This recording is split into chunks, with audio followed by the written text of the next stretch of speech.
Hey guys, welcome back to the channel. This is a story about what if Deku had a Ryukyu quirk part 2. If you guys enjoy this what if and want to see part 3, comment down below and let me know before I start. Please do support for more awesome content and leave a like, and don't forget to subscribe to my channel and also share this video with your friends and check out the description in my playlist. The author of the story at 𝗧𝗵𝗃 from WhatIf. So let's start the video. Toru opened her eyes. A midnight blue sky was the first thing she saw. Where was she and why was she there? The last thing she remembered was being stabbed by her lover, 𝗧𝗵𝗃𝗵𝗃, due to him being in an enraged state. 𝗧𝗵𝗃𝗵𝗃, back home. She thought as she tried to sit up. She would have sat up if a sharp pain didn't shoot through her abdomen. Gah! She cried out as she fell into her back. Not home. Actually, I'm not on Earth anymore. 𝗵𝗃𝗃's thoughts were cut off by an all-too-familiar voice. Well. The dragon who thought her wings couldn't be clipped was shot out of the sky. What a pity that it had to be done by me. She could see him emerge from the darkness within her peripheral vision, the man that caused Izuki to go on a rampage, the dragon who caused her to open a portal to Earth. The dragon with the theta symbol, which branded him as a dragon god of something. Yes. Dragons had to resort to their own gods when they started battle with humanity. So, you actually plan on doing this, huh, princess? The dragonoid asked, his obsidian-colored scales gleaming in the sunlight. Yes, Toru replied with seemingly no control over her body. Her own body forced her to stand up and look Kurasa dead in the eyes. Oh, I have to relive this again. Well, if I have to, I'll do whatever it takes in order to change this world. Even if it means that I have to destroy it, Kurasu's. She was reliving some sort of memory, one that most likely formed rather recently due to her being able to remember it so vividly. A silence was shared between Toru's body and Kurasu. There was noise, but it was from her consciousness, which was from the future and currently dead if not dying. Why is it this memory specifically? Why do I have such an attachment to this part of my life as opposed to when I was a child? Is it because this was traumatic for me? Toru thought as the silence between her and Kurasu continued. Alright. I know I won't be able to stop you. Kurasu's demonic red eyes shone through a sudden darkness, but I will end your life when you do it. In just a moment Kurasu disappeared, leaving Toru standing toward a vast field of pure, green grass. She sighed before turning around. A stone empire of wonder and amazement that stretched from sea to shining sea due to being on a peninsula that jutted out into the ocean. She sighed, knowing that she'd either have to enter the city undetected or raze it to the ground with her fire in order to get what she needed. She looked behind her at her tail. She'd have to cut it off if the first path were to be taken, and she'd need to be quick with the second one before literal gods decided to fight her. Dang it. Toru had her hand on a stump that was above her which was only in place because she had decided to cut off her tail and intrude upon the city. Following a straightforward path to the castle, Toru thought she would be able to get in and out with ease. She had finally come out of the windy street that was created from in between rows of housing and onto a town square of some sort. It was bustling with great amounts of people. 3, 2, and a 1. A green-scaled tail burst forth from the stump. Never in her life had her tail grown back this fast. The 100 or so people stopped in their tracks and looked directly at Toru. She held a straight face before suddenly shifting into her dragon form. By now the townsmen and women were running away out of fear for their own lives, screaming for any sort of help in order to protect them from this dragon. Toru raised her neck and let out an ear-splitting roar before taking off and tearing through the sky toward the castle. So much for that first plan, her current and past self both thought at the same time. Time for plan 2. She outstretched a claw and cut through the feeble stone of the castle. She closed her hand when she came to the right spot and crushed the material within it into dust. A golden power shone within her claw as she began rocketing off into the distance and away from the castle. It began to flow within her draconic veins, giving her a sense of newfound power that made her fly even faster. Knowing where her next destination would be, she barreled towards it with an intense power that would be able to destroy almost everything. Within the distance Toru could see the area where almost every dragon that aligned with the chaos cult lived. But a thick wall of wind appeared in front of her. She nearly shredded the tip of her nose scales when she halted to a stop in front of the wall. A gust of wind that could rival the tornado wall itself shot from her wings. She could hear the whirring sound of the wall seeing as she was only a couple meters away from it. A black meteor formed in the sky and fell down to the planet and directly towards Toru. She hardly had a moment to move before it hit her straight in the underbelly and pushed her to the ground. Dirt flew everywhere she hit the soiled ground. It continued to spew out from beneath her as she was pushed even further into it. Without thinking, her jaw clamped down on the meteor, but it wasn't strong, it was rather fleshy and soft when she sunk her fangs into it. She reared her neck towards the left, which threw the fleshy meteor into the wall of wind. It was instantly evaporated when it was forced into the wall. A muddy taste resided in her mouth before pushing herself off of the ground and taking flight. She roared into the open air, fire spewed from it and fell to the ground, instantly catching the grass on fire due to the strength of the wind. It was always a tough fight when I had to battle Joichiro, but when he's paired with Kurasu he's impossible to def. Toru suddenly choked on something. She cast her eyes downwards as a viscous, red liquid poured from her mouth like molten magma. She coughed it out and her BLD went everywhere. Some of the excess BLD that had pooled inside of her mouth had been forced out by the cough. A series of these hacking coughs forced the BLD that was deep within her body to be expunged from herself and effectively spewed out. I guess that this is where I actually die. No second chances, no seeing Izuku again. Silence consumed her as tears began to stream down her face. Well, at least I tried to save him. Her residual heartbeat slowed. 1 beat, 2 beat, no beat. Beat, beat, beat, beat, beat, beat, beat. Through some sort of miracle, Toru's heart began to beat again. And again. And again. And again. And again, until it pulsed and hymned as BLD flowed throughout her, bringing her oxygen-starved body the much-needed oxygen that would bring her back to life. Her lungs pushed and pushed in order to take in any oxygen, but she needed her contracting muscles to properly work for her to properly breathe. A slam came down onto her and her lungs began to work. Quick breathe-like breaths came from her as fresh oxygen flowed into her lungs, filling her BLD with the sweet rich nectar of oxygen. It was like an ambrosia, but for humans and all living things instead of just for the gods. Her lungs filled to their maximum volume, which was when she heard the quick and uneven beat of some sort of machine. Another sound that was similar to some sort of air compression and decompression device, or at least from what Izuku taught her. Strong, tight arms found their way around Toru's neck. Something wet touched her cheek and rolled down it. Whoa, don't be hugging her too tightly now, Missy. Her heart did just restart, you know. Unfamiliar voice sounded out. Her sense of smell kicked back in and she was overwhelmed by the scent of her mate. Sniff, I'm sorry, I was just overjoyed with the fact that Toru would be alive or at least recover quickly. Thank you so much, recovery girl. Toru pushed, shoved, and mentally forced herself to open her eyes open. Blinding white light filled her eyes. When they adjusted, one of the only things that filled her sight was the beautifully curly, long green locks of Izuku's hair.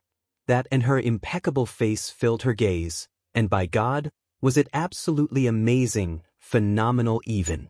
A silence was shared by the two as they stared longingly into one another's eyes. Titor, Izuki began morosely. A couple coughs came from Toru as she cleared her throat. It's fine, Izuki, I already forgive you.